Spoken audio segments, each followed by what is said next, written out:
Just another day of drama for FTX. But I am going to start this video with some good news. I know, who'd have thought? Before I get into that good news, I do just want to read off some feedback that we've been getting. You know, there's highs and lows of running a YouTube channel and being consistent and being controversial, going against the grain. A lot of people don't always see your foresight, but now I'm really happy to be hearing back from people who have benefited from us trying our best to look out for you guys and keeping you guys posted. So here's a comment that we got a couple days ago. Amazing foresight. Since watching your videos over the last 2 years, I've grown more and more paranoid, and I'm thankful for it. I dodged Celsius, I dodged UST, and now SBF fiasco thanks to the extreme paranoia principles. Are they extreme, or is it just common sense at this point? It's different, often different than what is being marketed towards you from these platforms that want you to send them their crypto. But anyway, let's get to the good news. So historically, the bottom of Bitcoin can happen between 517 and 547 days before the next halving event. Right now, we're at day 537. So we're in the sweet spot. Also, what tends to happen at the bottom of bear markets are big exchanges go bust. Yes, this isn't the first time that something big like this has happened to cryptocurrencies or to Bitcoin. So for everyone who thinks, oh my gosh, FTX is going to take down Bitcoin, it's just going to wipe out retail, no trust whatsoever.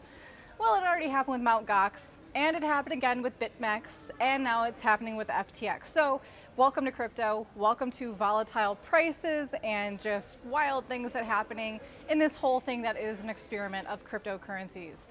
But now here's the things happening with FTX. We're gonna get you guys caught up. Now it's unsure if Sam Bankman-Fried actually went to Argentina. Now they're claiming that he's still in Nassau in the Bahamas being detained. Him and a couple other FTX employees. Also, they've been doing some research on how to get to Dubai because Dubai and the UAE doesn't have any extradition treaties with the United States.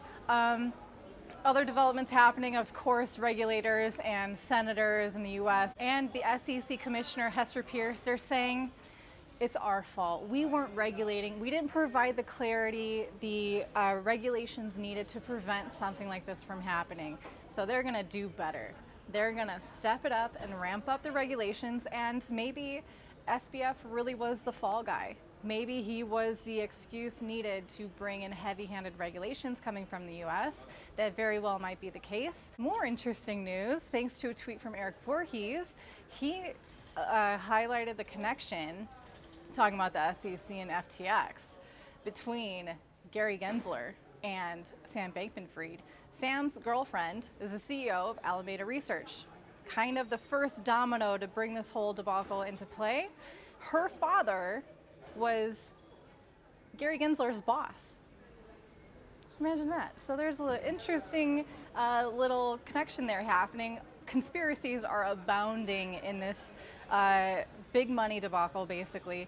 Also, a lot of people are claiming that FTX was just a front for money laundering for the Democratic Party or the puppets. Doesn't matter if it's Democratic or Republican. I mean, come on, we don't really believe that, do we? It's all the same at this point. They're all being paid by the central bankers. And one last thing, FTX isn't the only centralized exchange, failing altogether, but Crypto.com. Not that this isn't FUD, this really happened, but what is this an indication of? That should always be your mindset. Crypto.com mistakenly sent $400 million worth of Ethereum to an external exchange address, to Gate.io. Why are they sending user funds to another exchange?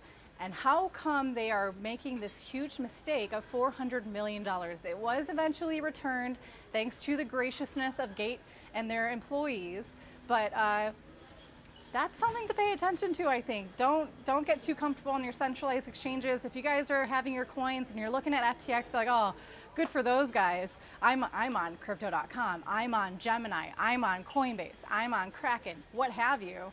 You're on a centralized exchange too. Get your coins off of that as soon as you can. You will thank me later. Get a Ledger hardware wallet or Trezor.